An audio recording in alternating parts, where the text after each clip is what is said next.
సుత్తి దెబ్బలు అంటే ఏంటో తెలుసా మీకు? లేకపోతే సమ్మెట దెబ్బలు అంటే ఏంటో తెలుసా? ఒక్కసారి ఇలా చేయి పెట్టి పైనుంచి ఎవరన్నా సుత్తితో కొడితే ఎలా ఉంటది? అలా ఉంటది దేవునితో పోరాటం, దేవునితో struggle. And if you are going through today, నువ్వు అలాంటి ఇమోషనల్ స్ట్రగుల్ గుండా నువ్వు ఈరోజు వెళ్తూ ఉంటే, I want to encourage you.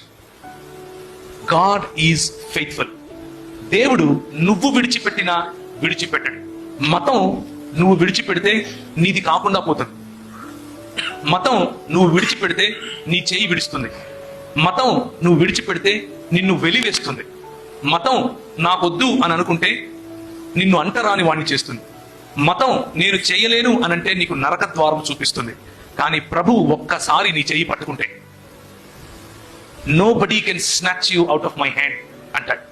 నా చేతిలో నుండి నిన్ను ఎప్పుడు విడిపించలేడు అంటాడు. నా గొర్రెలు నా స్వరము వినును అంటాడు.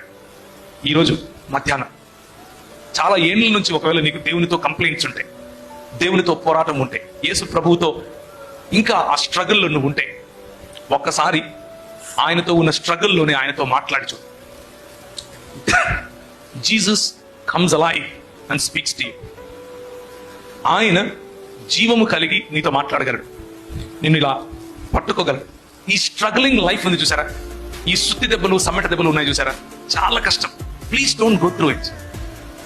యేసు ప్రభువు లేని జీవితం ఇక్కడ నీరు గారిన జీవితమే, నిత్యత్వంలోనూ నీరు కారిన జీవితమే.